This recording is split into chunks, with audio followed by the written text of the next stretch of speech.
What is up, everybody, and welcome back to the Figures of Sport podcast. You are here with your host, Brandon. We are very, very thankful that you guys have returned for yet another episode of the Figures of Sport podcast, episode 71. We talked about football, and it was honestly one of my favorite episodes that I've done in a really, really long time. We had some incredible content. My boy George, he joined the podcast, and we had a full hour or almost two-hour episode, I believe, where we talked about football, fantasy football, and it was an incredible time. So I saw the great responses that we had from people on social media.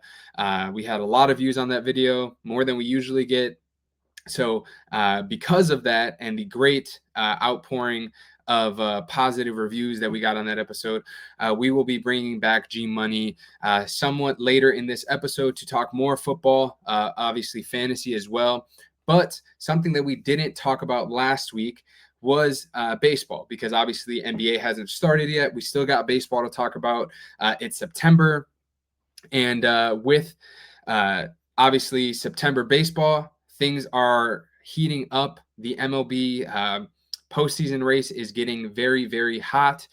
We've got a lot of teams that are competing for wild card spots in both the American League and the National League. So we're going to talk about that first. So first and foremost, we're going to talk about the American League. Very competitive at the top. The American League has gotten very, very close. The Blue Jays have the best record in baseball with 82 wins. So we are recording this episode. Usually we recorded our episodes on Monday. This time we are talking about it. We are recording this episode on Tuesday because we wanted to make sure that we had everything from Monday Night Football to throw in this episode as well. But so back to baseball. The Toronto Blue Jays have the best record in the American League with 82 wins, 61 losses. Then the Detroit Tigers are hot on their heels at 82 and 62. So they are just half game behind the Blue Jays for the best record in the American League. But then outside of those two teams, we have a very, very close race from about three other teams. You got the New York Yankees, who are 2 games behind the Blue Jays. And that's a huge one because remember, the Yankees are in the same division, the AL East, as the Blue Jays. So that race is heating up. Then you have the Boston Red Sox, who are 3 games behind the Blue Jays. And then you have the Houston Astros at 4.5 games back from the number 1 spot in the AL. And then the Seattle Mariners at 6.5. And then after that, it gets to be a little bit more 8, 9, 10 games and such like that. So, but first we're going to talk about that.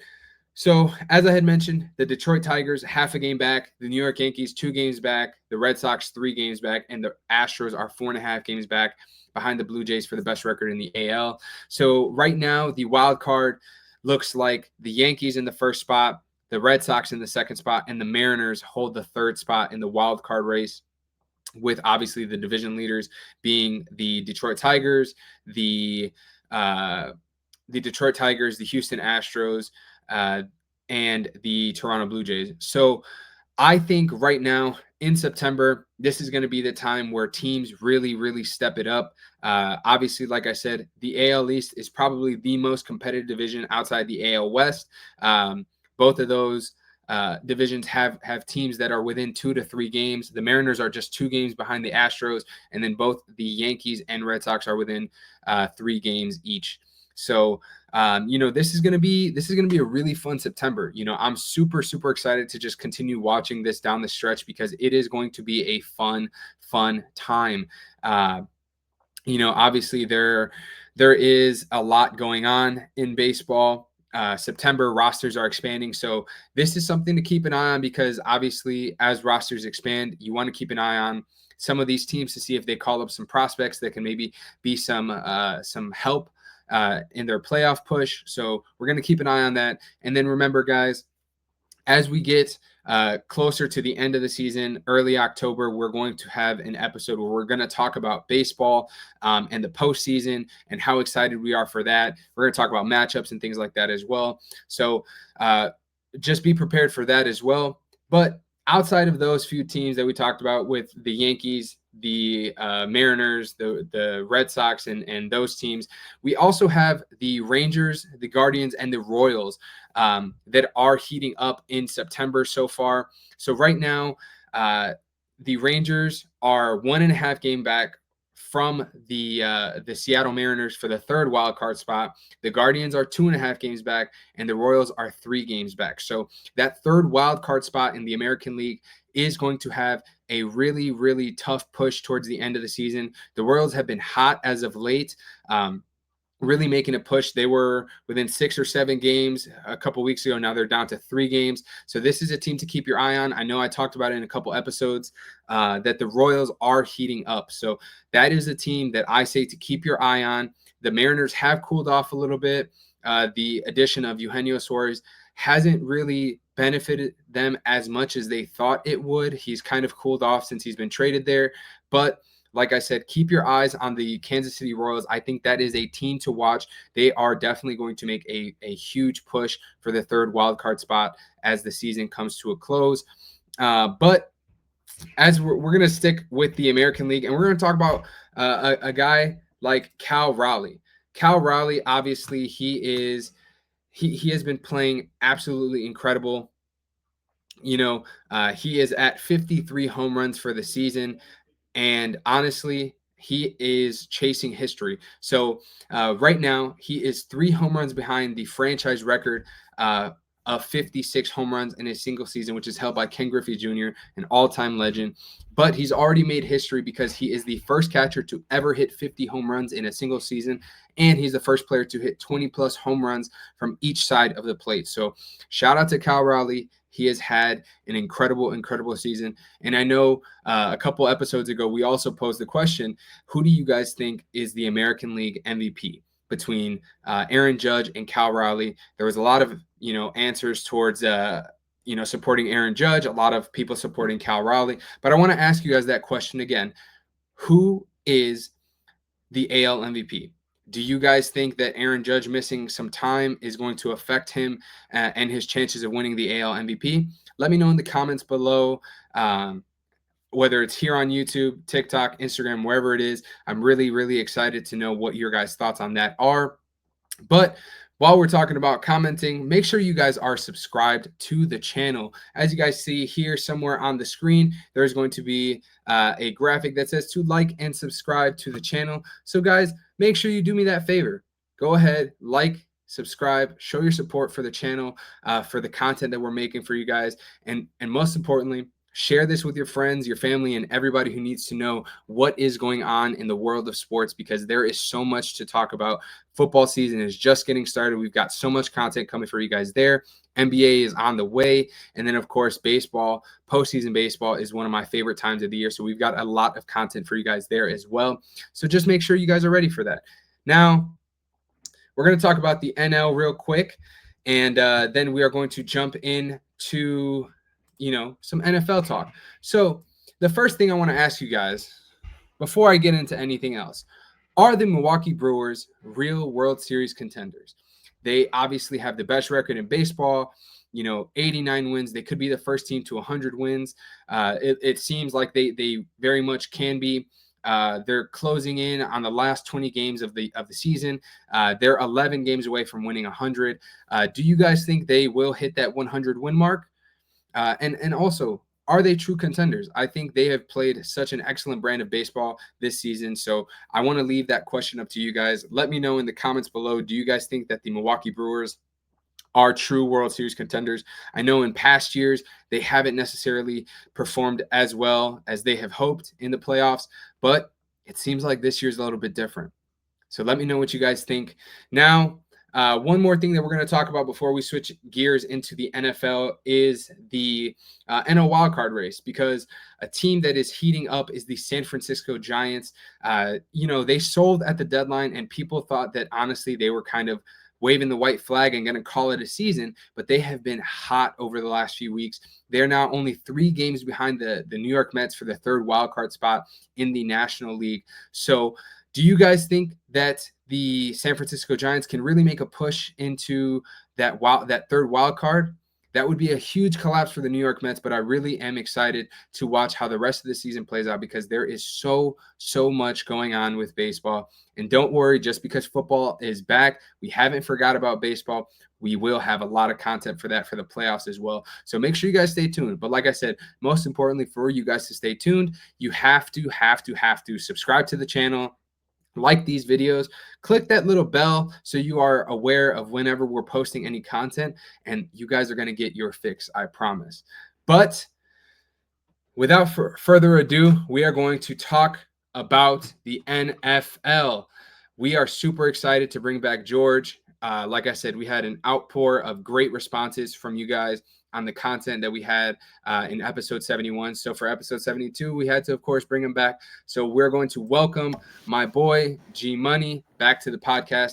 We've got a lot to talk about. George, welcome back to the pod. I'm excited. Thank you for having me back, man. I'm excited too. We got a lot of content. Yeah, we do. First things first, guys, we are going to jump straight into the podcast and talk NFL. So the first thing that we're going to talk about is opening night. NFL opening night was a battle between the Dallas Cowboys and the Philadelphia Eagles. The Eagles had their banner raised at the stadium, and obviously it was a crazy game. It started off with an insane sequence right there. Jalen Carter got ejected before he even took a snap after he spit on Dak Prescott. A lot of stories going on in this game. So what were your thoughts, George, on the first game of the NFL season? No, I thought, everyone expected it to be so one-sided, especially since that Micah Parsons trade. So us especially, we're not going to free ourselves from that one. Oh, no. But I thought it was a very good first game to start the season off with. Opening kick, they had the whole situation with Dak and Jalen Carter go off. Jalen Carter spits on Dak Prescott, gets ejected immediately. Everyone's in uproar. Everyone's, why would he do that? Like, what was he thinking? He just hurt his team by that. Then, after the weather delay and finishing up that third quarter, we get footage that they show for the first time that what escalated to that. Yeah. And everyone, it's a 50-50 split on, are his actions like reprimandable? Like, are they okay considering what Dak did? Dak initiated like spitting first. Granted, it was on the ground, like not on the specific player, like Jalen Carter did to Dak. He already served his time, though. We got the notification today. He will be paying the $57,000 fine, and that first game will serve as the suspension for him, and he'll be back week 2 to go against the Chiefs. But going into the game, I thought it was a great game. First drive, it up. Cowboys marched down, scored a touchdown quick. I thought it was great. Good to see both offenses relying heavy on run game. I love the run game. Running only opens up the passing game. We saw a little bit more passing from one side than the other, which we will talk about. But, surprisingly, like on the defensive side, I thought Dallas somewhat looked great. Get it? The run defense could have been more, could have been better. You trade away Micah and the quote for that was to upgrade the run defense to stop the run. Kind of didn't do it too well there, but I thought the pass defense was there. I mean, you held the receivers to under 40 yards total the whole game. You had you had the one deep play, but I thought it was great. The longest pass was to Jahan Dotson, who had a total of 59 yards. The longest pass was 51 yards. Yeah. Outside of that, really the majority of Jalen Hurts' completions were to Dallas Goedert. 7 receptions for 44 yards. So that's an average of 6 yards a catch. So honestly, and his longest was 9. So I mean, they definitely did a really good job at limiting the Eagles' pass game. We're going to talk about this a little bit more as far as the Cowboys side of things, but on the Eagles side of things, Saquon Barkley had 4 receptions for 24 yards, but those aren't really the guys that you're worried about. Jahan Dotson or a Dallas Goedert or a Saquon Barkley in the pass game. Let's just say it. Let me clarify that. You're not too worried of those guys in the pass game. What you worry about in the pass game for the Philadelphia Eagles is a A.J. Brown, is a Devontae Smith. Those guys combined for a whopping 24 yards on 4 receptions, which is incredible. incredible for Dallas, Yeah. defensively. For you to limit those two guys, you lost by 4 points, right? And that is because your run defense wasn't where you wanted it to be, right? Like Jerry Jones had talked about making the Micah Parsons trade because you want to limit the run defense or make the run defense better. They allowed 158 yards rushing, and Jalen Hurts was really the one that killed him, not Saquon Barkley. Yeah. Jalen Hurts he carried the ball 14 times for 62 yards and had 2 rushing touchdowns. Yes, Saquon had 60 rushing yards and a touchdown, but it was really Jalen Hurts on the scrambles, and we really didn't even see that many tush pushes, because of the fact that 2 or 3. Yeah, I mean, we didn't see as many as we're really kind of used to seeing at this point because of the fact that the Dallas Cowboys were limiting them offensively in the pass game. So they had to have a lot of, 2nd and 10s, 3rd and 10s where they're trying to make plays, and they really didn't have the opportunity to do the tush push, how we kind of saw them last year. Now, we see that, A.J. Brown and Devontae Smith didn't have the best games. How do you feel about that? Look, this is not something we're new to, especially like with the Eagles. Acquiring, especially last year, acquiring Saquon Barkley, which I think was a great move on their end. You get a top elite running back, and it helps their whole team. They win the Super Bowl that year. But this is not something new that we're used to. We've seen over the last couple of years, there's times where they'll show to the sideline and A.J. Brown is showing his frustration because he's not receiving the ball enough, or he's not getting enough looks because it's more one-sided to the other person or somewhere else. And if honestly, like we noticed that. We notice this all the time with the Eagles. And you can't really fault the play call, because if something's working, you're going to keep doing it until it doesn't work anymore.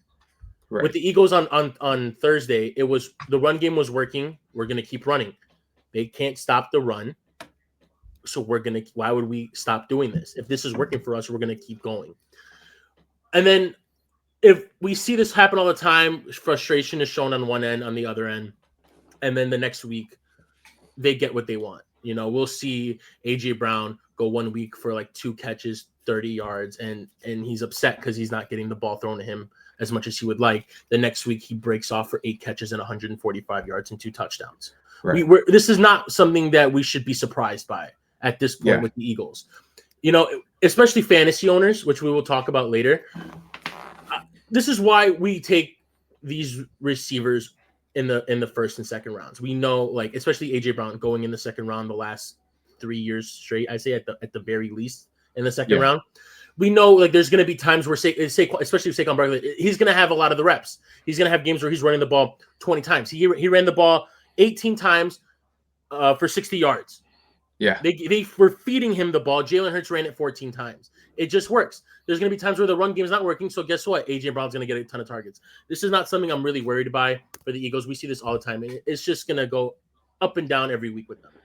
Yeah, I mean, that's the thing when you get a Saquon Barkley. He is going to take a lot of touches away from your star wide receivers. And, going into it, you not only fantasy-wise, but as a fan of the Eagles, you have to understand that that is what this team's script is really going to be kind of every single week. They are going to be a run-first team, and when the run doesn't work, then you are going to see things open up on the passing side of things. But, I guess for me, when I watch this, because you say so many times that the run game opens up the pass game, but for the Eagles, it's kind of the complete opposite. The run game just opens up the run game more, so 100%. That's the funny thing with the Eagles. But now I want to switch gears to the Cowboys side of things. Mm-hmm. Now, obviously we have an incredible debut by Javonte Williams with 2 touchdowns. Yep. And CeeDee Lamb had some really great moments, but he also had some rough moments as well. He had a few drops that were very crucial throughout the game. And George Pickens wasn't really able to kind of get going how they wanted him to. I think he only had 3 receptions, in that first game. So what are your thoughts on how the Cowboys kind of handled things offensively? Because me personally, I do think so. Obviously, we're going to talk about fantasy later, and we'll talk about if that was an issue or not, but or if there were any things to be worried about there or not. But I think that game could have been very different had CD Lamb made some of those catches, if maybe George Pickens was a little bit involved, because we also saw that their head coach kind of talked about it, and he said something along the lines that they kind of allowed the defense to dictate who was going to get the ball in the passing game. So they kind of allowed George Pickens to have that limited role, which in my opinion, I think that's not really the right way to go about it. I think you kind of have to do your best to scheme guys open and get them involved, especially a guy like George Pickens, who I think when he is really involved in the game, he is a game changer. He's a deep ball threat. He's a guy that can really help out CD. And obviously we saw him in Pittsburgh make some great plays. So I just think that when the head coach kind of says that wasn't the best way to kind of go about it, I think they needed to do a little bit more, because it seemed very obvious that almost every time Dak dropped back, he was going to CD Lamb. Yeah. So I just want to hear your thoughts on how the Cowboys kind of played this game offensively. I'm not going to lie. I think the Cowboys played this game great offensively. I think Dak had a phenomenal game. 21 for 34, 188 would be around 25 completions, with a couple of drops here and there from a couple of players. But honestly, I think the low production out of George Pickens, I don't think it has to do with anything about like him as a player, or we're only going to feed Dak. We're only going to feed CD, only give him the ball. I think it's just a chemistry thing. This is he's on a new team. The trade was made like after the draft, a little later in the offseason, and they've only had at max, I think, 3 months to work together. Yeah. CD Lamb and Dak have had this chemistry going for about, I think this is year 5 for Lamb. Yeah. And I think it's just a chemistry and a trust thing for right now, especially with it being week 1. We see CD Lamb get 7 catches on 13 targets. Right. Like that's his guy. We all knew this going in. Like we knew that George Pickens was coming into a wide receiver room that had CD Lamb in it. It was going to bring we especially in the last episode talked about how this is going to be a lot. It's going to bring his value in fantasy up for George Pickens, having someone there. But you also have to realize it's also CD Lamb. Like just because Pickens is there, some of the heats towards CD Lamb doesn't mean CD Lamb's not going to get his share. Because of course it's going to open things up more for CD as well. It's going to open up some things for CD as well too, and that's what we saw. Like he was unstoppable this game. 7 catches, 110 yards.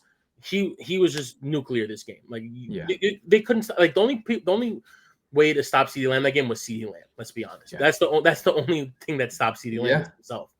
You saw the couple of crucial drops in crunch time. That's unlike CD Lamb. This doesn't happen with him. I'm not too worried about this going forward throughout the season. It's a very rare sighting. The next day in practice, it was an optional, I think, off day for them. It was, if you wanted to come in and do like a self-workout, you could, like, because they had the day off. Usually you have the day off after games. He was there bright and early on the jugs machine for hours by himself. Yeah. He got it going by himself early. Yeah, that's big. I think, I think, like you said, that's not something that we're going to see again, really, from CD Lamb this season. I really don't. I think after that, to be completely honest with you, I think the Cowboys should have won this game. 100%. They should have absolutely won this game. So, I think CD Lamb takes a big, he takes responsibility in that. And I think because of that, we're actually going to see a better CD Lamb going forward because of that, to start the season against a division rival, and kind of not saying that it's all his fault, but him being, with some of those crucial drops, him being a part in the reason that they weren't able to win this game. I think we are going to see a better CeeDee Lamb going forward because of that. So, but overall, I mean, like you said, I think the Cowboys did play a great offensive game. I mean, 100%. We say that the Eagles had a great run game. To be completely honest, I mean, the Cowboys had a solid run game too. Like the Eagles really couldn't stop them that much. Javonte Williams, as I had mentioned, had a great debut for the Cowboys. And, when you look at the numbers on the Cowboys side, they had 120 yards rushing. Javonte Williams had a great game, and Miles Sanders, he had 4 carries for 53 yards with, that breakout run for 49. And honestly, he's a guy that kind of played a part in this loss too, because that crucial fumble. Yeah. But ultimately, I think to be completely honest, I think that the Dallas Cowboys, they are going to have a little bit of trouble with the run game this season, but I think they're still a team that can compete. Yeah, and They've got talent offensively. Yeah, and honestly, I think it all just comes down to play calling, and not Yeah. offensively. This is gonna sound familiar, especially us being Bears fans. I think this game is on Matt Eberflus, in my opinion, the defensive coordinator for the Cowboys. Which is something that we're very familiar with. Yeah, we're something very familiar with. As much as a here's the thing with Matt Eberflus. For 3 3/4 of the game, he's a great defensive play caller. Mm-hmm. But when it's time to get the ball back and get your team to have a chance to win, we saw it in that Eagles game. It's 3rd and short, 3rd and 4, I think something like that, 3rd and 4 towards the end of the game. You get a stop here, you get the ball back, you can go and win your team this game. What does he do? He plays his linebackers back, no pressure up front to avoid the pass, and what happens? Jalen Hurts scrambles for 8 yards, gets the first down, seals the game. We saw this all the time with the Chicago Bears when he was head coach there. You have a little lead, and when it's time for the opponent to go make a drive to try to win this game or ice the game out, he plays scared. Yeah. His play calling is scared. He drops everyone back, doesn't apply pressure because he's afraid someone's going to throw it deep and the game will be over. But then he gives them the give me yards, and that's what ices the game. If they apply pressure, like the linebackers played back, there was not one spy out there during that last play because Jalen Hurts was running all over the place on them. Yeah. He had let's go back here, 14 rushing attempts. Yeah. He besides Barkley, he was the next leading rusher. Yeah. And you don't call for that on a crucial third down to ice this game. He was throwing to nobody all game. You've got to understand through 3 quarters, he's going to run the football. He's running the football. Your defensive calling was great. You had both the receivers on lockdown all game. The tight end was moving whatever, and Saquon Barkley was doing good in the run game, but he wasn't even in. I don't even think he was in on that play. Yeah. You were forcing Jalen Hurts to throw the ball there, and you completely forgot that he's been running on you all game, and you gave him the easy first down to ice the game, and that ruined your team's chance to go and win. Granted, there was other things there that ruined their chances to win. The CD drops, the Jake Ferguson drop touchdown, which I get the unnecessary roughness call, but then you drop the touchdown there, you get the first down, which led to the Miles Sanders fumble, which cost him another touchdown there, possible touchdown, and then the CeeDee Lamb crucial drop at the end to get him close to scoring. It's not just on one person there. There was a lot of faults there, but the defensive play calling there at the end should have been more aggressive to help them win this game. Yeah, I agree. And like you said, we're very familiar with it. They played this game not to lose as opposed to win. To win the game. Yeah. So, and that's honestly something that I think we're going to have with a couple of these other primetime games that we're going to get into in a little bit. But next up, I wanted to switch gears and we're going to talk about the Friday night game. I love getting football on a Friday night. I love the NFL, too. So having it back on a Friday night is incredible. And we had a great game. The NFL in Brazil, for the second straight year, we have a Brazil game. The Chiefs played the Chargers, and I mean, the first thing I got to say is Justin Herbert looked fantastic. He looks good. 318 yards, 3 touchdowns. This was a game to watch. And there's actually a couple storylines that I want to talk about. And then I'll kind of let you give your thoughts. But the first thing I want to talk about, and you can kind of talk about them yourself, is, we had the Los Angeles Chargers, they signed Najee Harris because, he was a veteran and, they wanted to bring him in. Obviously, they have Omarion Hampton as the rookie. Mm-hmm. But we saw that Najee Harris only had 2 offensive touches. So this seems after, just one game, this is a backfield that will be led by Omarion Hampton. Najee Harris had 1 carry and he had 1 catch. Compared to Omarion Hampton, who ran the ball a double-digit time, number of double-digit times. So, this seems to be going forward. This is going to be Omarion Hampton's backfield. I think Najee Harris was in there a lot for pass protection because of his, he's a bigger body guy. But other than that, this is all Hampton's backfield. So it's nice to see that because that's someone that we talked about in our fantasy episode as well. That he was a guy to keep your eye on because he's a stud. But then also, you have the fact that, Keenan Allen came in, they signed him late, and he kind of right where he left off with Justin Herbert. Right where you left off. And people kind of thought that with Keenan Allen kind of coming back, this is going to take away from Ladd McConkey. Ladd McConkey still had a great game. Yeah. Guys were getting involved. Herbert was really, really feeling it. And honestly, this is a great sign for the Chargers that, you have now another receiver in Keenan Allen who can help take the pressure off of Ladd McConkey. Yeah. They still, have some other, great pieces as well. I really like this Charger squad. I really think they can really compete in this division. And then on the other side, the Chiefs, one of the first offensive snaps, Xavier Worthy is taken out by his teammate. Travis Kelce absolutely destroyed Xavier Worthy's shoulder. I think they said he dislocated it. I don't know if he's going to be playing in week 2. That hasn't really been announced yet, but it leaves me kind of wondering, if he's gone. Obviously we saw Hollywood Brown have 10 receptions, but Travis Kelce really didn't have that many receptions. Yes, he had a touchdown, but he only had 2 catches.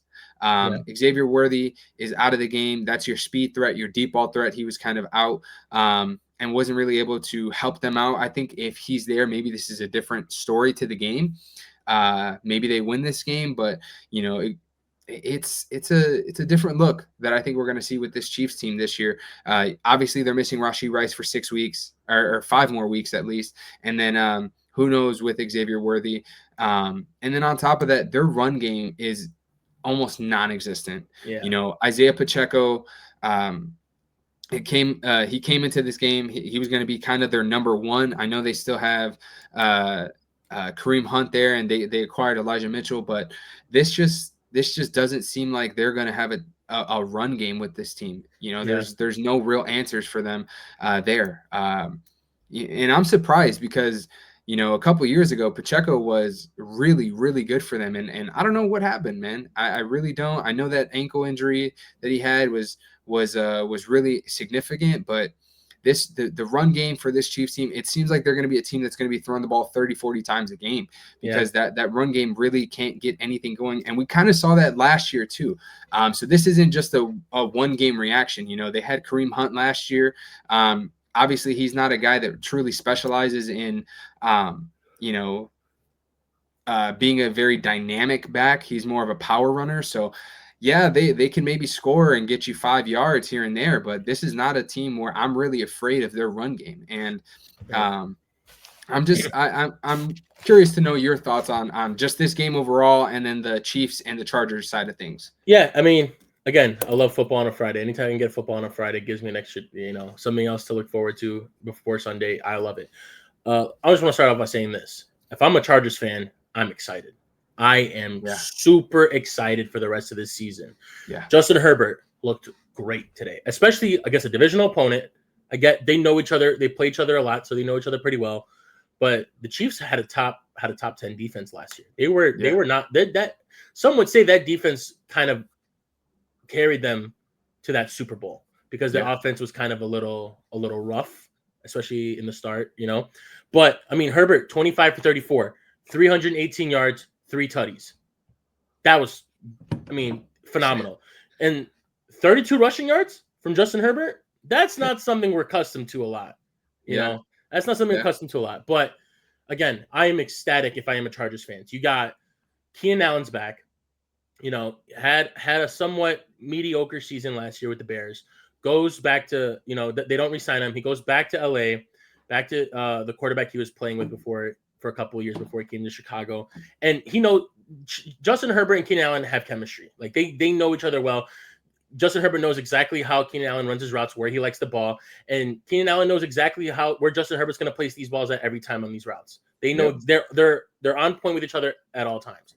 Yeah, when we talk about chemistry. Yeah, that's true chemistry between that's those chemistry two guys. right there. Having the trust on an out route to the corner of the end zone, Herbert places the ball perfect out of reach of the defender. Only Keenan Allen can grab it. Keenan Allen gets a touchdown. It was great to see. Yeah. You have a star rookie, second-year wide receiver, Ladd McConkey, who was off the charts last year. He was just all over the place. He was Herbert's favorite target. He kind of revived their passing game, Ladd McConkey and Herbert, last year. And then You get, what is it, third-year wide receiver Quentin Johnson, seven targets, 5 catches, 79 yards, 2 touchdowns. Which I was waiting for you to bring him up. It's amazing to see. He's had troubles his first 2 years with drop passes. Everyone knows this. Like every time, if you're watching Red Zone or watching the Chargers game, anytime it's a replay with Quentin Johnson, it's a drop pass. But it's so good to see Herbert not give up on his receivers. Yep. The first 2 years struggles with catching the ball, especially wide open ones. What happens in the start of this year? In his third year, he gets 7 targets thrown at him, and he catches 5 for 80 yards, and he gets 2 touchdowns. Yeah, and honestly, I think a big part of this too is that now with Josh Palmer gone, right? Mm-hmm. He was kind of their deep ball threat. Now it seems like Quentin Johnson is kind of sliding into that role. And honestly, he had his longest catch was 33 yards. Yeah. So when you see that, and then on top of that, he has a new role. They're expecting a little bit more out of him. And now he's a guy that I think if he can continue this is going to make this Chargers team that much better. Yeah, this team 100%. With 3, receivers that can catch the ball and do good things on the field. This is a team that you really should be scared of in the AFC West. Yeah, and it's not like Herbert's showing favoritism either. Keenan Allen was there since Herbert's rookie year. He's been his go-to guy. Ladd McConkey was his go-to guy last year. They drafted Quentin Johnson in the first round, had some struggles. But let's look at the stat sheet. Quentin Johnson, 7 targets. Ladd McConkey, 9 targets. Keenan Allen, 10 targets. I mean, it's a 3-target difference between all 3. Everyone, he's spreading the ball evenly throughout all 3. So it's not like, I'm only going to give it to my guy because I know him. He's like, I've had years with him. I can rely on him. McConkey last year, we have a connection. I can rely on him. And then we're going to leave this guy out. I'll give him maybe a couple here. No, he's full on trusting his whole receiver core. He's sitting in the pocket. You lose Rashawn Slater. Everyone's worried about the pass protection now. You move Joe Alt to left tackle. So the sub at right tackle is in. The sub for Joe Alt comes in now at right tackle to start. And the O-line looked great. Great. Speaking of Joe Alt, did you see him really giving Chris Jones some trouble? Yeah. And that's incredible to see. It's amazing to see. So, everyone's getting the ball over there in the Chargers receiving core. You even seen Omari Hampton 2 catches for 15 yards? He's even getting some catch passes out in the backfield. So it's like, and they had a good run game going. Omari Hampton was super efficient. It was great to see it. Everyone, especially me, I was like, okay, rookie running back. You bring in a guy like Najee Harris, who's a veteran. You're going to kind of ease him in a little bit, kind of do it, maybe a split backfield in the beginning, like how Montgomery and Gibbs were at the start. Najee Harris only gets 1 rushing attempt, and you get 15 out of Omari and Hampton. Granted, 15 for 48 wasn't the most efficient. Right. But, I mean, it's his first ever game. You're not going to expect him to go 15 for 200. Exactly. And on top of that, like you said, this is still, maybe they didn't play like it in the first game of the season, but this was still a team that was in the Chiefs that was ranked top 10 defensively. So they still do have a solid core up front. You got guys like Chris Jones, Karlaftis, people like that. I mean, for a debut, I'm not mad at it. I'm not. 60 plus total yards of offense for a guy who probably himself thought that he was going to be maybe second fiddle a little bit, at least early on, to Najee Harris, the veteran running back. So I'm not upset with it, man. This team looked really, really solid. Looked really good. And then we go over to the Chiefs side. The Chiefs are the Chiefs. They lose this game, whatever. I'm not panicking too hard yet. If I'm the Chiefs, it was a bad game. They picked it up in the second half. They lose by 6. But the one thing I really want to talk about is this receiving core. You lose Rashee Rice on the suspension. Xavier Worthy gets hurt. Now your receiving core is limited to Hollywood Brown, Juju Smith-Schuster, and Tyquan Thornton. Is that his name? Yeah. From the guy they got from, I think he was from the Patriots. Yeah. And Travis Kelce. Travis Kelce gets the 1 touchdown play. What is that? His second. I think it was his second catch of the game. Is that his only, one of the 2 he got the whole game?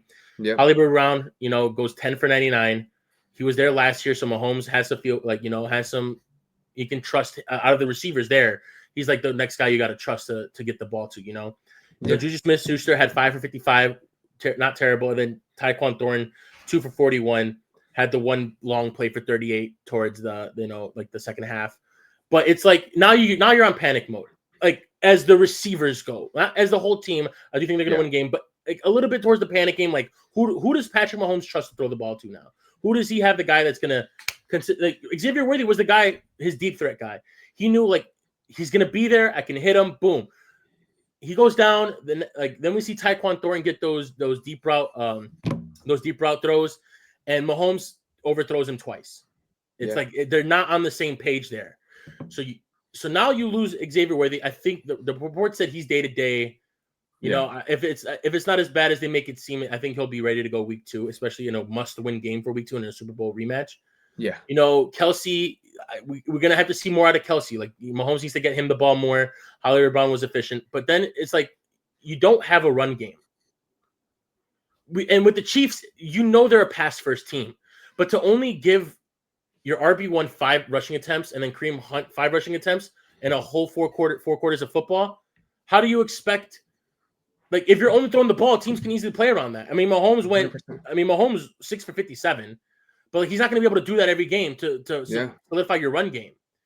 I just especially teams with better pass all rush. Over the place. Yeah, especially have teams that have a better pass rush. It's going to be a struggle for the Chiefs this year. I really, out of most seasons, I feel like even after the Chiefs kind of lose, you always just say like there's something of this team, with that team there. It's not something to be worried about. You can't count them out. Yeah, but the thing is with this team, I think some of their glaring issues are going to show this year because of the fact that, like you said, Xavier Worthy's down. Hopefully he's healthy enough to play week 2. We would love to see that just because it gives you a better watch for a football fan, right? Yeah. But on top of that, you're without Rashee Rice for another 5 weeks, and you still have to build that chemistry with some of those other guys, right? Yeah. Like you said, a Tyquan Thornton. So for me, it's just the run game is a crucial part to opening things up for those other players. And without that run game, I think it's going to be I don't want to say it because obviously, like I said, you never can kind of bet against Patrick Mahomes and the Chiefs. But I feel like out of the last, since 2018 when he took over as a full-time starter, this might be the first year where I would genuinely say that other teams in that division truly have a chance to finish above them. Yeah. This might be the first time in the last 7 years that you can say that the Kansas City Chiefs might struggle more than they have in the past years, and maybe don't finish first overall in the AFC West. Like I said, it's a long shot because you can never count this team out, but I feel like with some of the deficiencies that this team has, because like I said, this carries over from last year. We're not just talking about run game after one game. Right. We're talking about this from going back to last year. So it'll be interesting to see. But we're going to move on, and we're going to talk about the week 1 recap. So here we're going to talk about just a bunch of games. I'm going to give you guys the scores. George and I are going to pick out some of the games that kind of stood out to us the most, best storylines, most exciting, things like that. So we're going to read off some of the scores, and we're going to leave off the Sunday night game because that's going to have its own segment. But one of the first games, you've got the Cardinals and the Saints. Cardinals win that game 20-13. The Colts put a absolute spanking to the Dolphins 33-8. The Raiders beat the Patriots 20-13. The Steelers and the Jets in a shootout, a game that had the lowest total of week 1, if I'm not mistaken. They score 66 points, and the Steelers win that game 34-32. The Commanders win against the Giants 21-6. The Jaguars beat the Panthers 26-10. The Bengals beat the Browns 17-16. The Bucks beat the Falcons in a close one, 23-20. The Niners beat the Seahawks 17-13. The Broncos beat the Titans 20-12. The Packers and their dominant defense, which we will get into, beat the Lions 27-13, and the Rams beat the Texans in a very close game, 14-9. Now, like I said, we're going to lead that Sunday night football game off. But George, what are your what were some of the games that really caught your attention from the day slate of week 1? Yeah, going back to our predictions of last episode, I could really say we got our asses handed to us because some of the things we talked about we really did get our asses handed to us. First thing I want to talk about is this Dolphins-Colts game. We had Dolphins winning this game. We didn't have any faith in Daniel Jones from what we saw. But now it's starting to look like we should have no faith in Tua at all. Being considered one of the most accurate passers in the NFL, which he has like a high completion percentage rate. 14 for 23, 115 yards, 1 touchdown, 2 interceptions. And the 1 touchdown came in the fourth quarter. Garbage time touchdown, didn't even matter at this point at all. Like, it was a disgusting game all around for Miami. They couldn't get anything going on offense. And then you go over the Colts side. Daniel Jones. Where the hell did this Daniel Jones come from? Right. 22 for 29, 272 yards, a passing touchdown, along with 26 rushing yards and 2 rushing touchdowns. We're not unaccustomed to seeing the rushing aspect of Daniel Jones, but the efficiency in this passing game with, you don't even he doesn't have no discredit to the Colts skill players, but no one on this receiving core is anywhere near as skillful as Malik Neighbors is. You had Malik Neighbors for last year, and we didn't see anywhere of a close performance as 22 for 29, 272. Right. And honestly, call it a fluke game, call it the new era of Daniel Jones. Maybe this is what happens, with Giants players. Once they leave New York, they become star-studded. McKinney, Saquon Barkley. Now Daniel Jones, maybe, hopefully. I love to see good quarterback play. So anytime we get a bunch of good quarterbacks in, I'm here for it. So I hope this does continue. But then the run game too. You had Jonathan Taylor, 18 for 71. Giddens has 12 for 41. He took more of the reps there in the fourth quarter, and Michael Pittman had a great game. Last year Michael Pittman was somewhat an iffy receiver, because of the quarterback play, and I think a lot of receivers do have down years, and especially we'll get into the fantasy aspects of all that and their values because of bad quarterback play.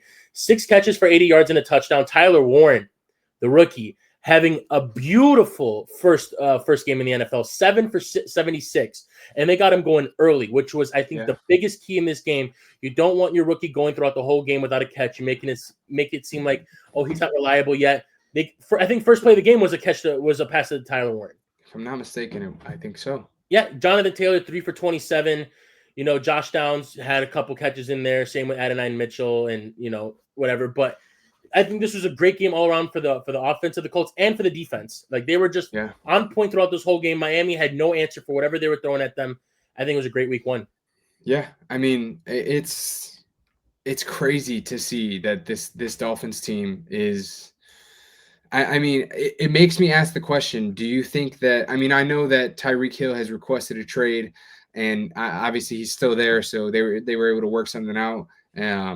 But do you think that this is a time where now we see Mike McDaniel is truly on the hot seat? 100%. 100%. Especially going into last year, play calling and offensive play was very questionable. We all made him, especially when he first got there, and the explosive offense, with Tyreek Hill, when they first got him those first 2 years in Waddle, everyone was saying, this is the genius that everyone was talking about. This is why they hired him. But then everything started to go down. Is his play calling too predictable? Do they do the same things over and over again that teams are going to get accustomed to, and it's readable now? So Mike McDaniels either needs to pull something out of his ass to change this whole offense around and get them going, or we could be looking at a new head coach and possibly a new quarterback out there in Miami next year. Yeah, I mean, I think going into 2026, I truly wouldn't be surprised if we do see an entirely new era in Miami where we see a new head coach and a new quarterback, because the level of play from Tua has to be better. As you said earlier, he was widely regarded as one of the most accurate quarterbacks in that draft class. And now I understand he's had a lot of injuries and things like that, but it's not like this Colts defense people are scared of, but this Colts defense, completely read him like a book. Mm-hmm. It's incredible to see that he had, such a tough game, 2 interceptions. How many times was he sacked? It's disheartening to see, because like you said, 2 years ago, this was a team that really, maybe they didn't have the success that they wanted in the postseason, but regular season, this was a team that performed pretty well. Yeah, Tyreek had 1,700 yards. Tua was putting up numbers. Waddle was, solid, even though he was kind of in and out the lineup sometimes with injuries. And then obviously you were getting the great numbers from your running backs this year. I mean, you really hope that you can see something improve with this team. ASAP because it does not look good in Miami right now. No, it does not. And outside of that game, what are some other games that kind of had your attention? I mean, the Steelers Jets game was just amazing. We called it our snooze fest of the week. We probably weren't even gonna watch it, and I couldn't find myself clicking off of it this Yeah. Sunday. Like, I mean, let's just get into these stats here.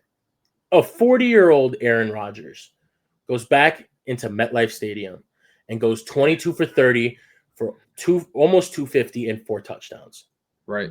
And then you have on the other side Justin Fields, who we are accustomed to. We know we've had our fair share of seeing how electric he is on the field, but also a lot of downplay on Fields. You know what he struggles with. He goes in there, plays his old team, 16 for 22, 218, 1 touchdown. I get they don't win the game, but now it's like, should we have benched Fields like after those 5 games for Russ? Yeah. And on top of that, I think the other thing too is what, in my personal opinion, what is the most important thing for me with Justin Fields was the fact that he only took 1 sack. Yeah. He only took 1 sack. And on top of that, this is a Jets team that has a newly revamped O-line, right?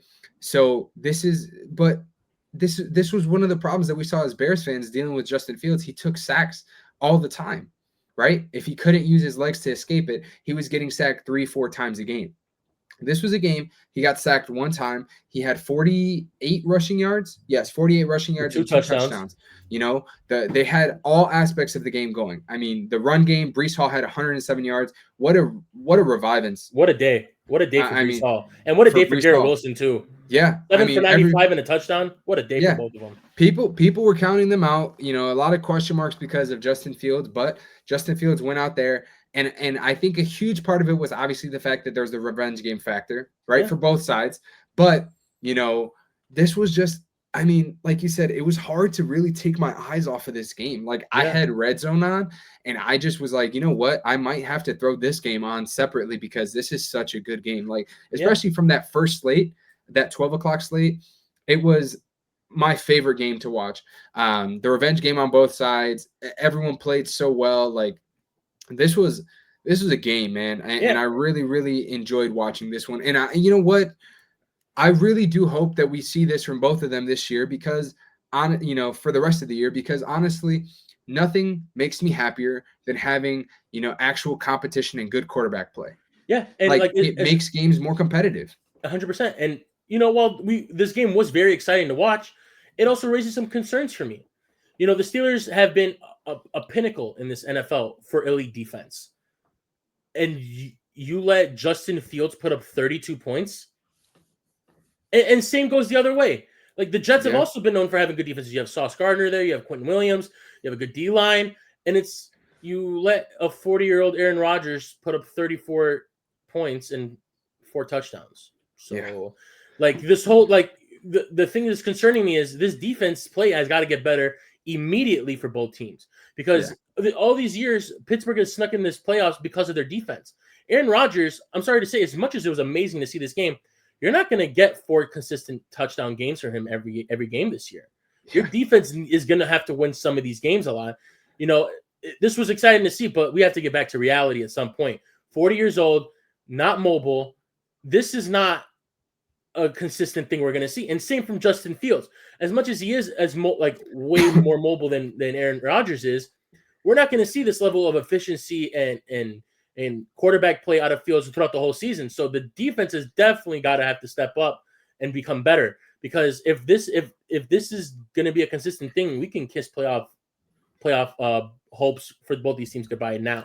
Yeah, and I think the crazier part about it is that these teams know those quarterbacks. Mm-hmm. So you should know their strengths and weaknesses, and you should be able to game plan around that. Yep. And on top of that, the Steelers have more of a little bit of a revamped defense because they've added some guys like a Jalen Ramsey, Darius Slay. Like they've added some key pieces, and those guys were. I mean, I guess Jalen Ramsey kind of got the last laugh against Garrett Wilson at the end, but I mean, ultimately, these guys weren't really doing that much on both sides of the ball. On both sides for the Steelers and the Jets defensively.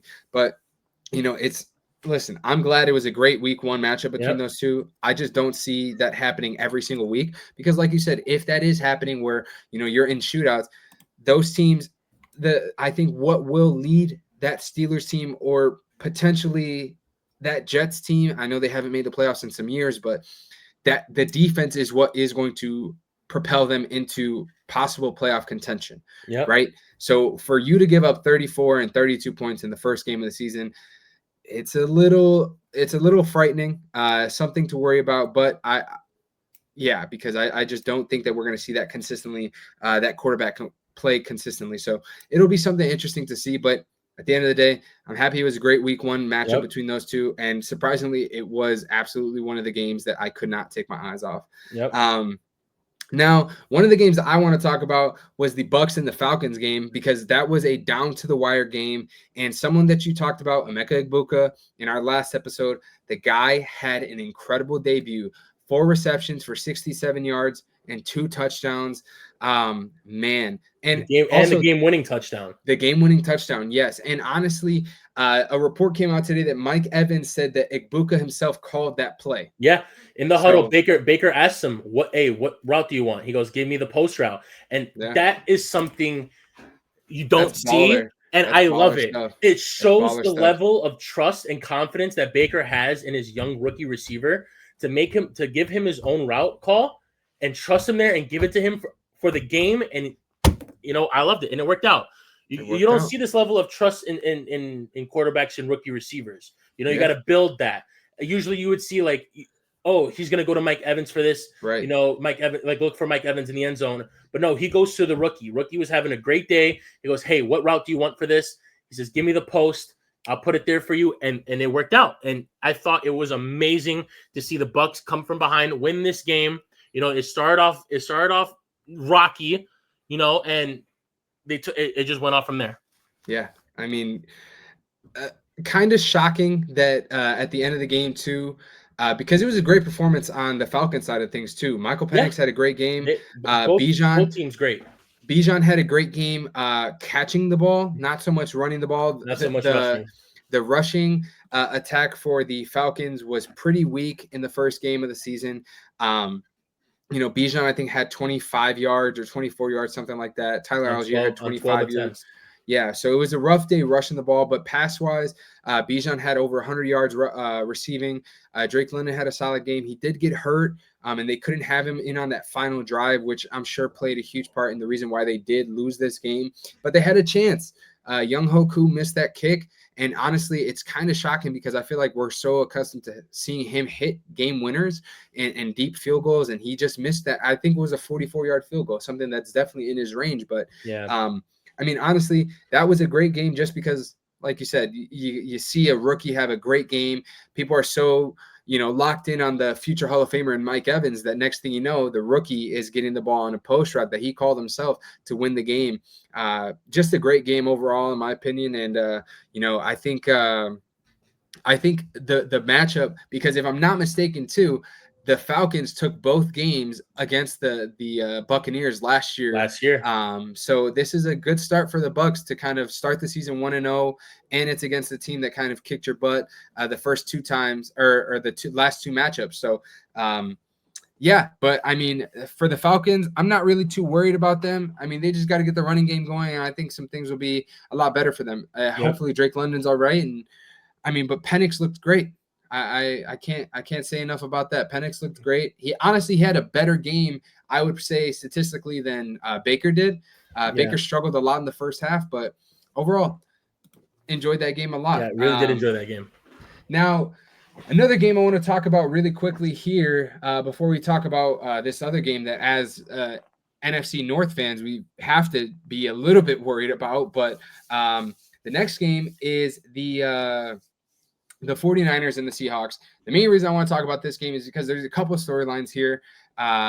First and foremost, Thursday, after we uploaded our episode on Tuesday, Tuesday was great for CMC. Wednesday was great for CMC. Next thing you know, Thursday, right before kickoff of that first game between the Cowboys and the Eagles, a report comes out that CMC was limited in practice with a calf injury, something that held him out for the first 8 or 9 weeks of the season last year. Friday, he was a limited participant as well. Ends up suiting up on Sunday and sees elite usage. I believe he had 10 catches, had 60 or 70 yards rushing the ball. He looked great, but the problem was George Kittle gets hurt. RIP to my fantasy team. I'll tell you that right now. He's placed on IR with a hamstring injury. He scored a touchdown, but again, he just he on a route he was running, he pulls up, and that hamstring is going to be an issue for at least the next 4 weeks. So that's a couple storylines on the 49er side of things. They also missed a field goal from Jake Moody, and guess what? Today he gets cut by the organization. And honestly, if I'm not mistaken, his percentage was in the mid 70s for his career field goal percentage. And really, as a kicker, can't cut it. That really can't. So we'll have to kind of see what the 49ers do to kind of replace him. But that was the side of things for the 49ers. And then the main storyline on the other side is that, first off, Sam Darnold did look pretty solid. And then the other thing is Kenneth Walker. Is he RB1 anymore? I don't know. That raises some concerns. 10 rushing attempts for 20 yards. Terrible numbers. And then on top of that, you get out split by Zach Charbonnet, 12 for 47. Wasn't even that much more efficient, about another yard more efficient, I'd say. Does get the touchdown. Kenneth Walker doesn't see any work in the pass game. Three catches for 4 yards.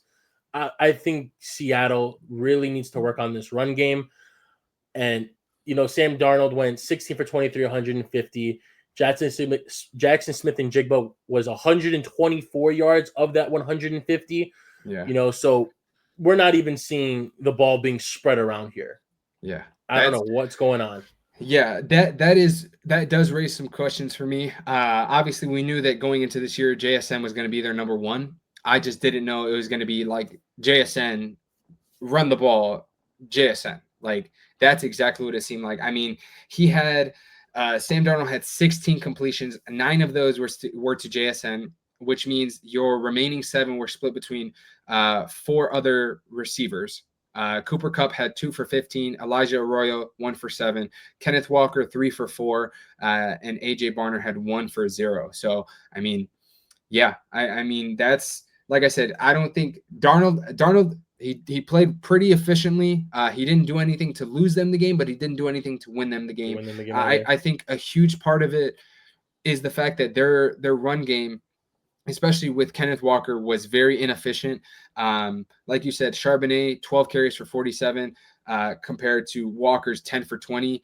Yes, Walker was more involved in the pass game, but Charbonnet got majority of the snaps. And as a guy who is a fan of K9, I think, especially if you have him in fantasy, this is worrisome.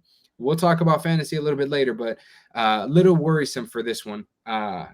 In that snap share and that snap count between those two guys. But is there any other games you want to talk about before we shift over to Sunday Night Football? Let's go to Sunday Night Football, man. All right.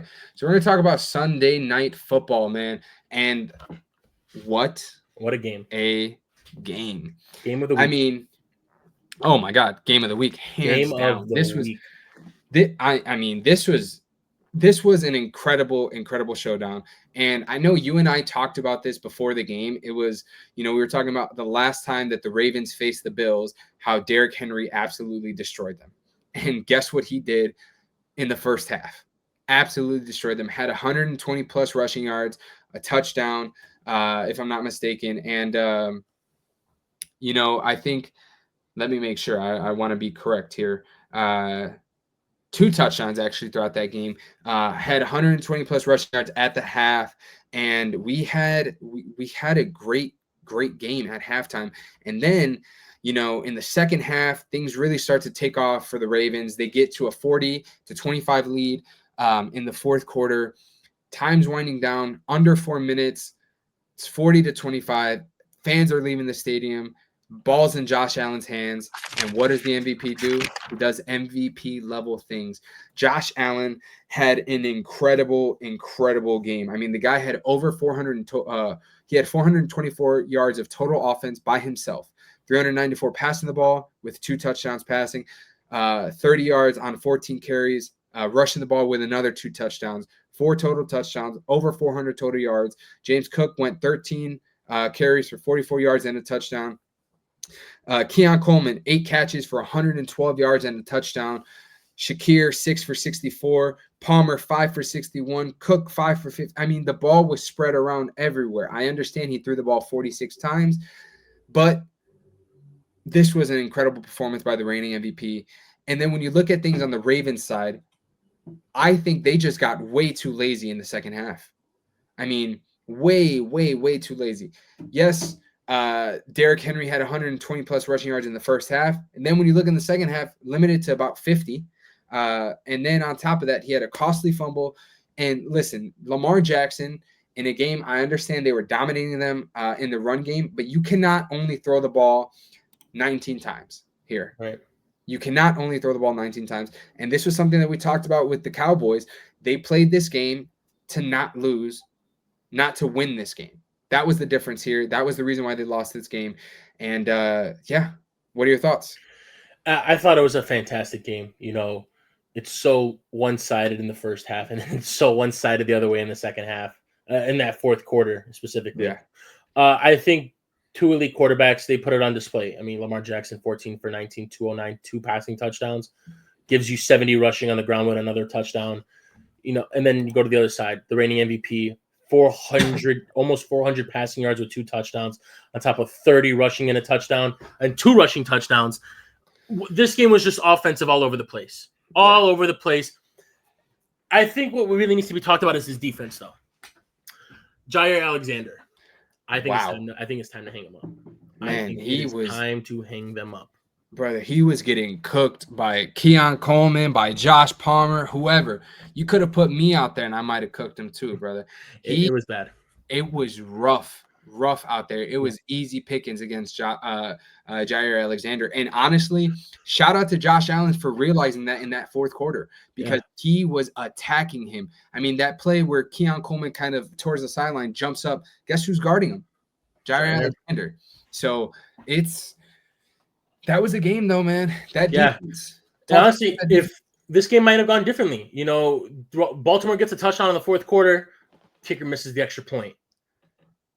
Now you take that 1 point off the board, it's 41-41, but you end up having 41 points. Buffalo's got to go down there and score a touchdown now, or you know the field goal will for overtime. Yeah, and you know Buffalo, they're gonna go for that touchdown. They're not gonna risk going to overtime here. Mm-hmm. And there's not really much I can explain to this game. Like this is exactly kind of what we thought. We didn't. I mean, a comeback like this we didn't expect, but we expected these offenses to be like this, explosive, high scoring, and that's what we got. You know, Derrick Henry's doing Derrick Henry things. Costly fumble. That's unlike Derrick Henry. Honestly, I think I don't think we should be talking about Derrick Henry fumbling. I think we should be talking about Ed Oliver making a great play there in crunch time. Yep. We don't see Derrick Henry fumble the ball like that. But Ed Oliver just made a great play at the right time, and you know, he ended up winning that battle there. But it was Derrick Henry this whole game. 169 rushing yards. Yeah. Yeah. That was what else can you say there? The only issue I have was you can't, like I said, or like you said, you can't really put this on Derrick Henry, right? One of the main reasons why I think they lost this game was, like I said before, coaching to not lose as opposed to coaching to win, right? Yeah. That's the first thing. For example, first of all, you know who's on the other side of the field. Josh Allen. He's a quarterback who is the reigning MVP. He's put up incredible numbers year after year over the last few seasons, and you know what he is capable of doing, right? So when you have a chance to kill them, figuratively, of course, right, and really win this game, on that last drive, you go, it's 1st and 10, right? Derrick Henry gets the ball. It's 2nd and 10. Next thing you know, you run a jet pass to Zay Flowers, who goes nowhere, right? Then you throw a 3rd and 10 pass, you get 7 or 8 yards, and instead of going for it, which I understand that the position on the field is probably a huge factor in this, but now it's 4th and 2nd, 4th and 3rd. This is the time to really put the nail in the coffin and win this game. And it's sad to see that play call by Harbaugh. I mean, look, I understand he just fumbled the ball and turned it over, but you put the ball in your playmaker's hands in a crucial game making decision. 4th and 2, you can ice this game. It's 4th and 2, you can ice this game out. You give Derrick Henry the damn ball. Yeah, because you just gave him a $30 million extension. Give him the ball. You give him the ball. He has 170 yards rushing this game with 2 touchdowns. He's not making that mistake again. You put the ball in his hands, he's going to get you those 2 yards. You win the game there. Or you can even run a read option, and Lamar Jackson was running all over this field too. You have a 2-time MVP in Lamar Jackson. You can give either one of those guys the ball. Yet instead, play calling killed them in that 4th quarter. Yeah, you played not to lose, not to win the football game. That's the reason why you gave up 16 points straight and you lost this game. But listen, man, at the end of the day, what an incredible game. And I feel like for that to be the way you end Sunday night or Sunday football, the first week, absolutely incredible. I'm not mad at it. Bills Mafia. Just got to say it. I guess.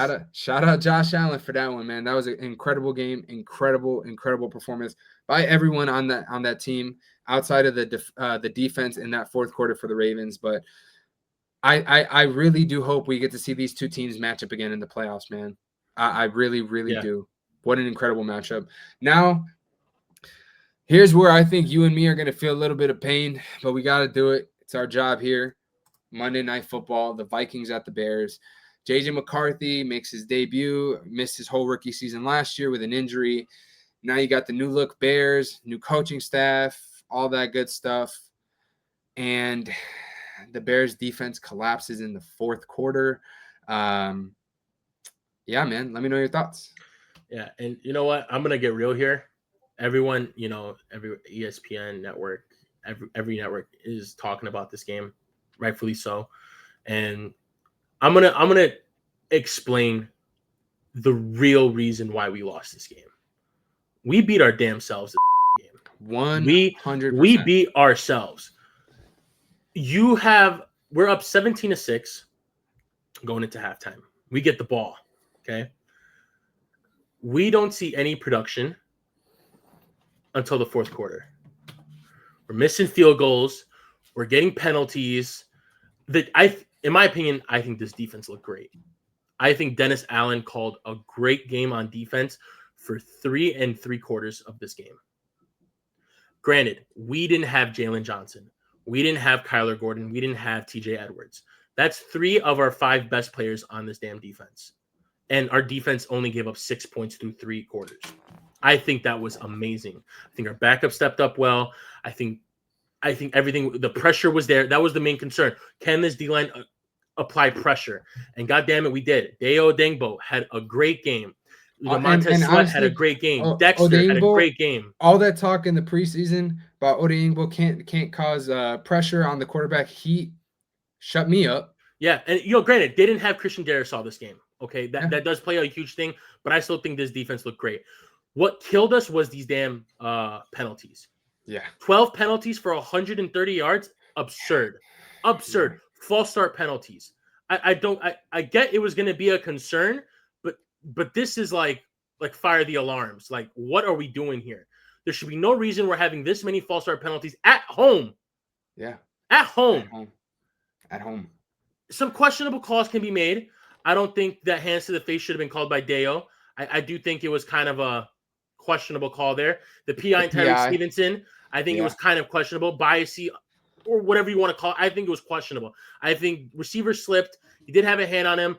Don't think it was the reason that he slipped, and the ball was uncatchable anyways. And I think that holding call on Darnell Wright that put us out of scoring position really caught. Like, I think that was absurd call. I think that was an absurd call for a holding call there.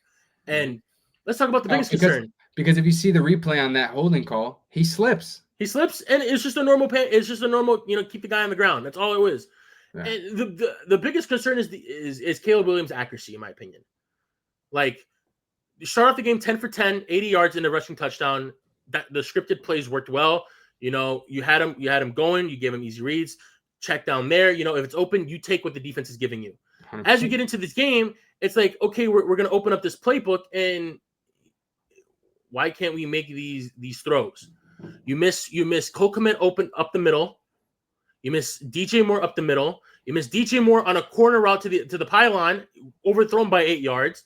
These are some throws that should be made, especially with a guy with talent as Caleb Williams. Yeah, like this is absurd.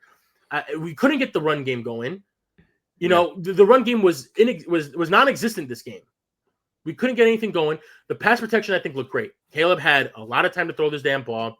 When it collapsed, he ran out, used his legs, but then it started getting to like, okay, what's next? Brian Flores didn't really blitz the first half much, you know, which is very unheard of for Brian Flores. He loves to blitz the quarterback a lot. And then when he started doing, that's when we saw everything collapse. Yeah.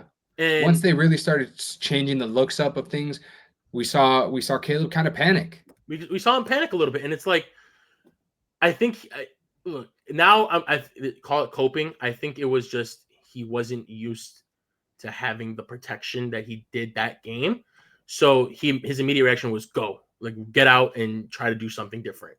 Yeah, I think as this season goes on, this will be fixed. You know, I think he's gonna see the field more clearly as Ben Johnson sees it.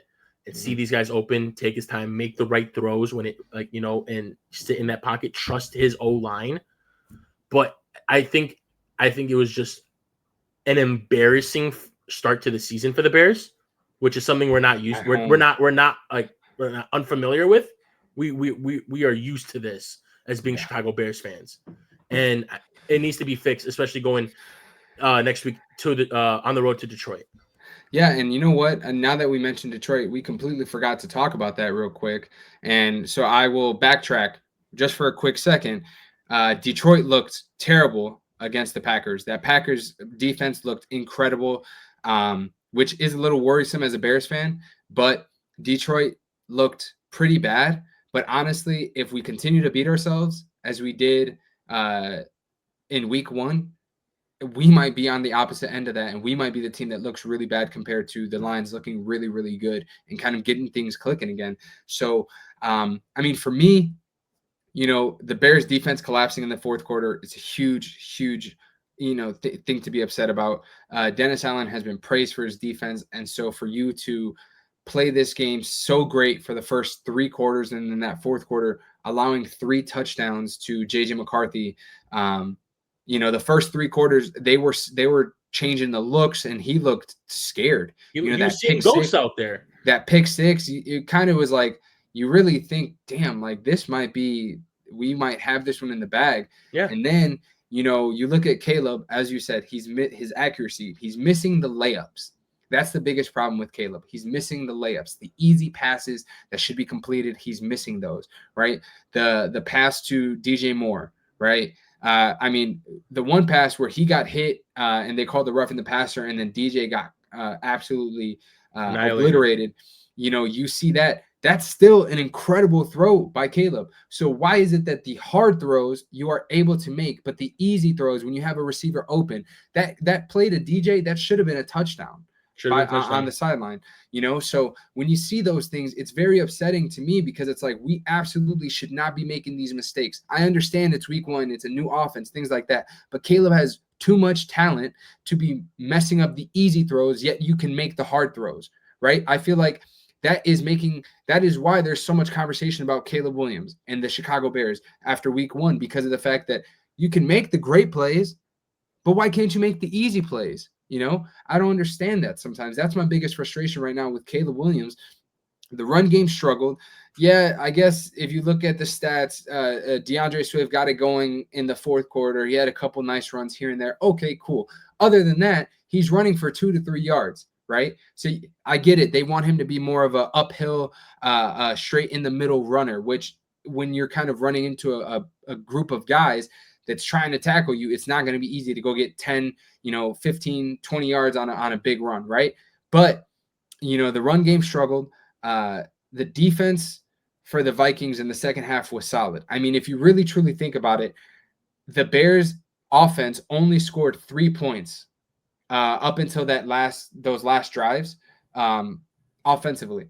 Cairo Santos, the kick at the end of the game, right, to get it under the 2-minute warning. The plan was to get that into the out of receiving area, right? So kick it out of the end zone. Kick it out of bounds so they can't take it out and kill time off the clock. He couldn't do that. You missed the other field goal to end the half, right? You would have been up 20-6 or 20-3. I don't remember at this point. You missed that field goal, right? Those are the things that we struggle with as the Bears, as Bears fans watching, because it's always the same thing. It's always the same thing. And that's one of my concerns that I had mostly with Ben Johnson this game.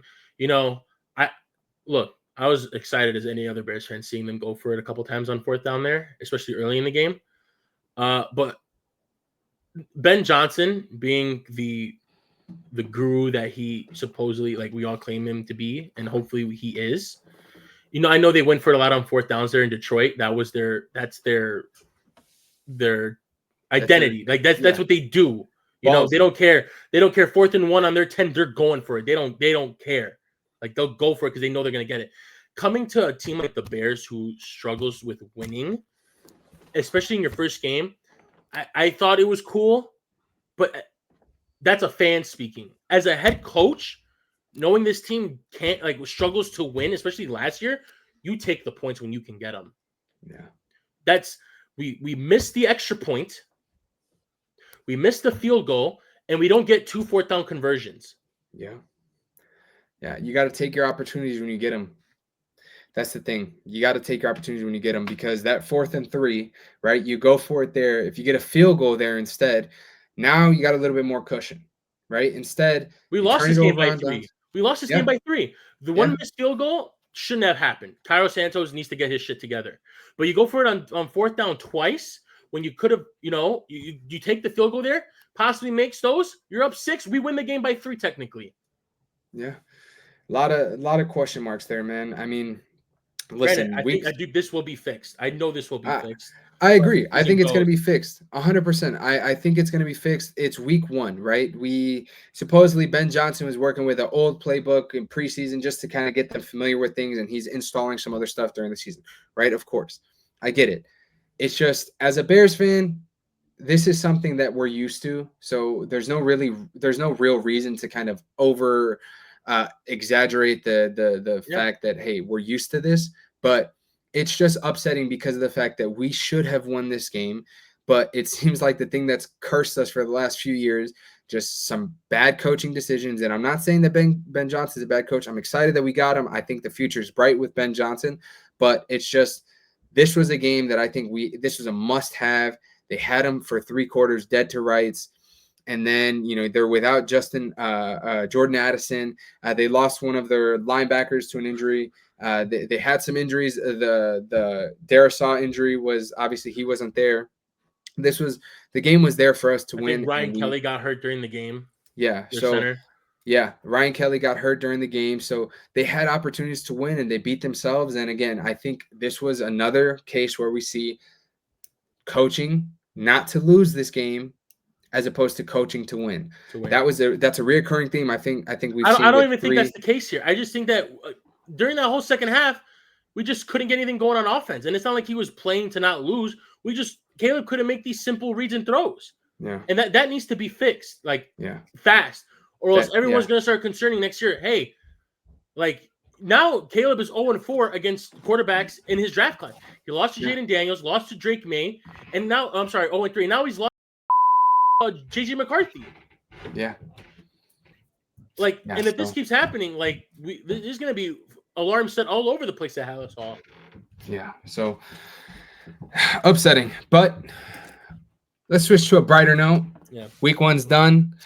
Got a lot to talk about for week 2, or fantasy wise for week 2. And then, guys, just so you guys know, going forward, episodes are going to drop on Wednesday because we're going to incorporate Monday Night Football. Maybe on Tuesday if we can get something going. Obviously, we want to include Monday Night Football, but by the time that game is over with, it's late. So we're going to try to get episodes out on Tuesday, but if not, look for Wednesdays to be the drop day going forward. we're excited, man. We got a lot of stuff. And like I said, we've got fantasy still. So we're not going to hold you guys for too much longer, but we do still have some important things to talk about for fantasy. So we're going to talk about some waiver wire targets for fantasy football. So I will start one of the first names that is on my waiver wire list, because remember, waivers they're here, man, and they're coming quick. So one of the first guys I want to target on the waiver wire is Dylan Sampson, running back for the Cleveland Browns. I think he outsnapped Jerome Ford. He was more efficient than Jerome Ford in those snaps. He is a guy that is, I think, going to be a big part of this offense. Quinshon Judkins, there's still some. He did get a deal signed with the Browns, but he might not even play in week 2. And then he still faces a possible suspension because he was on the exemption list because he wasn't technically signed to the roster, or he wasn't going to count against the roster until everything was settled. So there's still some question marks around Judkins.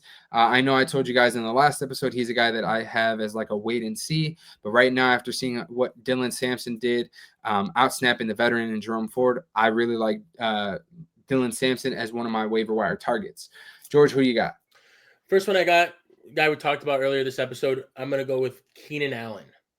Keenan Allen saw the most targets, I believe, in this offense on that first game against the Chiefs. 10 targets, 7 catches for 68 yards and the touchdown. He was Justin Herbert's guy from Herbert's rookie year until he got traded to the Bears last season. They're familiar with each other. He trusts them, those 3rd and 4, 3rd and 5 yardage plays where they need to get a first down. He's looking for Keenan Allen. I think you go get him. If you're on Yahoo, we're mainly Yahoo fantasy users over here. If you're on Yahoo, he's only rostered on 50% of teams and 50% of leagues. If you can go get him in this waiver wire coming this Wednesday, I believe tonight, midnight it starts, or 1 a.m. Yeah. I'd go target Keenan Allen if you need some help at wide receiver. This episode is going to be up early in the morning on Wednesday. So if you're here checking this out, while you're listening to this segment of the podcast, check your waivers, because there's obviously going to be some guys that are going to go unclaimed that we might be talking about. So make sure you check your waivers. Don't just think, it's already in the morning. These guys might be taken. Some of your teammates or league mates might be sleeping, man. Some of them might be sleeping. So take full advantage of that when you hear this pod and you hear the guys that we're telling you to target. Another guy that I am going to target for waivers this week is a guy, like, especially for me, I'm dealing with an injury to George Kittle. Harold Fannin is a guy, another Cleveland Brown. He saw 72% of snaps. George, I know you got a tight end, but this is my guy. Like I said, Harold Fannin, he saw 72% of snaps. He outplayed David Njoku. He had 7 receptions, 9 targets for 63 receiving yards. Njoku had 84% of snaps, but only had 3 receptions on 6 targets for, I think, 37 yards. So Harold Fannin is a guy that Joe Flacco was looking for in week 1. That is a name, a guy to keep your eyes on. I think he can be a sleeper in a deep league. You know, if you're in a 12-man and some of those really good tight ends are taken up, you know, or even some of the lower end tight ends such as a Dalton Kincaid, guys like that, Harold Fannin might be a guy that you check out, and he could be of some use to you, especially if you're dealing with an injury. I know Brock Bowers was questionable. I think they said his injury was more of a precautionary thing, but hey, it's you know, if you are dealing with like a Kittle injury or something like that, just like I am, Harold Fannin might be your guy. So check him out. That's one of my picks as well. Who you got, George? Second guy I'm gonna go with is another wide receiver. Probably, you know, gonna get picked up a lot, you know, after week 1 and what's happening with that offense over there. But if you have a chance to grab him, I would definitely do it. Hollywood Brown, you know, saw 16 targets against the Chargers in week 1. 16 targets. This is after, you know, where they went down. You know, who knows when he'll be back. They do say he's day to day, but you know, Rashee Rice still have 5 more weeks. I think if you need someone to get these early wins, help you with receivers early in the fantasy now, I go get Hollywood Brown. 16 targets, 10 for 99. And, you know, I think he's a guy that that is gonna, after especially last game, he's gonna be who Mahomes relies on a little bit more. We saw him, Mahomes rely on him a little bit towards the end of last year too. Xavier Worthy kind of exploded in that offense last year. He was, he was a fantasy like a boom, if you would say, for that Chiefs offense and fantasy players. But I do like Hollywood Brown. I think he could be a consistent flex option for you guys. Very low end wide receiver 2. For some of your teams, he's only rostered in 26% of leagues on Yahoo. So if you can go ahead and get him, I would. Yeah. One more guy that I have for you guys. He may honestly, he may truly, you know what? I'm going to just go for it. Los Angeles Rams defense. Hey, that defense looked good, man. Especially if you're a guy that plays week to week defensively, I could have went with a player. I'm a little iffy on him just because I feel like I need to see a little bit more before he jumps up to the get him on your team status. But that Rams defense looked really, really good, man. And I understand that the Texans have a very iffy O-line, but that Rams defense looked really solid, man. That is a team that I think maybe if you have one of the top defenses in a league, such as for example, maybe a Green Bay or something like that. If you're a team that usually tries to go week to week in streaming defenses, the Rams might be a team that you should definitely not only stream, but should maybe hold on to, because I think that is going to be a really solid defense for you. And I guess that's an easy way of kind of getting out of my third waiver wire pickup. But George, I know you got a good one for us. So let's end this segment off with a good one. Yeah, I know you mentioned earlier. My third one is going to be a tight end, Juwan Johnson for the New Orleans Saints. I think, if you're struggling with your fantasy, because if you don't have those guys like Bowers or McBride or, Kittle being hurt now, some of the tight ends this week weren't up to par as usually. Our Andrews only saw like one target for like one catch. Kyle Pitts had a decent game, whatever. How much is that going to be reliable, though? But I think Juwan Johnson would be a perfect candidate for your starting lineups for a tight end. He 11 targets in that game against Arizona, 8 for 76, almost gets the touchdown towards the end of the game. Beautifully thrown ball by Spencer Rattler on a one-on-one. Only puts it up there for Juwan to get it. He goes up, catches it. Just beautiful defense. Safety hits him in the back, comes down. Would have had a touchdown that game too. Only rostered in 3% of leagues in Yahoo, so I definitely think you will have a good chance of getting him. I don't think a lot of people will be going down that far on the list for tight ends. I do think you can go ahead and grab him for your teams, and it will help you tremendously. I think he's going to see a lot more high production. Olave, I think, was the only other person with higher targets than him. He had 13. Yeah. Did get his bells rung again, concerns about his health and whatnot. But I do think Juwan Johnson is going to be that person that Spencer Rattler leans on a lot. And the Saints offense looked somewhat decent, I would say, against the Cardinals. They stuck in it throughout the whole game. Juwan Johnson is the last person round out for my waiver wire pickups this week. All right. Now we're going to end this episode with one final segment. We're going to talk about panic levels, and I get it. It's early. It's week 1. But guess what? It's more content for you guys to just have, right? We want you guys to know, especially we're talking fantasy. We're not talking real football. We're just talking fantasy. Should you be worried about these guys? So we're going to talk about panic levels after week 1. There was a guy. So, George, here's what I'm going to do. I'm going to name you some names, and you're going to just tell me if you're panicking or not. So okay. The first name I'm going to go for is A.J. Brown. Are you panicking after his week 1 performance or not? I am not. And this is, again, something we said earlier. This is something we're used to when it comes to Philadelphia Eagles players, especially with fantasy. How many we've seen, like almost like once every 5 or 4 weeks, we see A.J. Brown not get much usage in a game, and then he's throwing a fit on the sideline, complaining that he's not getting the ball and that he wants the ball because it could help him win. We see this all the time. But then when he does get the ball, he's stellar. Like he's a certified wide receiver 1 on your fantasy teams. I don't think this is the time to panic. This is what they do. They rely on the run. You have Saquon Barkley there. He's going to get his touches, especially he just ran for 2,000 yards last year. Trying to recreate it again, with the way they were using him week 1. But I do think A.J. Brown is just fine. You don't have to worry about him. Great. Tyreek Hill. I think I'm not going to give you I'm going to give you a maybe for Tyreek Hill. this all comes down to quarterback play. Is Tua done for? Can Yeah. he even be a viable option as a quarterback as starting quarterback in the NFL anymore? McDaniel's on the hot seat with the play calling. Tua not looking good. Maybe trade rumors. Tyreek Hill might get traded. Could switch this whole panic thing on him around. But also, report came out today, or I think last night, he gets hit with a domestic abuse case with his ex-wife. What will happen with that? How is his mental now? The divorce settlement, he's paying roughly $50,000 a month now in divorce settlements, all that stuff with the child support and everything. Where's his head at? Is his head even in the game anymore? We saw him frustrated on the sideline against that Colts game. They weren't using him enough, and I think they weren't either. Tyreek Hill is someone you need to be giving the ball to a lot in games. He's a playmaker. He's a difference maker. But as of right now, I'm going to put a maybe on Tyreek Hill. And I won't panic yet, but I'm not comfortable with him just yet. All right. K9. Yes. This is someone I will hit the panic button on. I know it's only week 1, but, he had a bad split with Charbonnet, 12 to Charbonnet, 10 to him. Wasn't efficient in the run game.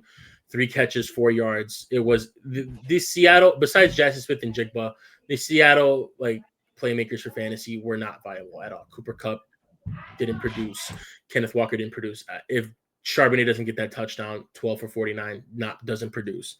And it could be just a week 1 matchup against a rival. Niners do have a good defense. You still have Nick Bosa there. You still have Fred Warner there. It could be just that. But with the level of production that I saw out of Kenneth Walker, I would hit the panic button. All righty. Next up, Isaiah Pacheco. Yes, that is someone I'm highly hitting the panic button on. Only 5 rushing attempts throughout this whole game. I know they were down. Chiefs aren't really a run-heavy team. If Pacheco is someone you gambled on as being your, 0 RB strategy or RB2, you went hero running back and then stacked up on receivers and just took them as your RB2. This is someone I would hit the panic button on. They have no run game there. They're a pass-first team. Only got 5 attempts. And he split with Hunt. Hunt also only got 5 attempts. So it's there's no production being used out there in the run game with Kansas City. This is someone I would hit the panic button on. All right. Next up, Caleb Williams.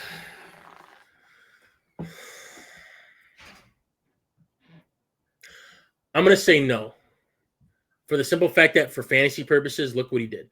We saw that second half was just no output of offense anywhere for that Bears team. But he still manages to get you 2 total touchdowns, 1 passing, 1 rushing, 200 yards of passing, and 68 rushing yards or something like that? What was his rushing yards? Something like that. 60, I think it was 57. 58 rushing yards with a rushing touchdown, 210 yards and a passing touchdown. Caleb Williams keeps the picks low. Last year we saw him have 6 interceptions. And I don't know how your leagues are scored, but I had him starting last week and this Monday, and he gave me 28 points, which is doable. It's not something to panic on for fantasy yet. I do think this offense will get a groove on as the weeks go on, and that we will see them get better and better and better. This is someone I won't hit the panic on button just yet. All right, you got one for me? Mark Andrews. I'm gonna say no. I feel like we saw Mark Andrews start slow last year, and he picked it up as the season kind of went along.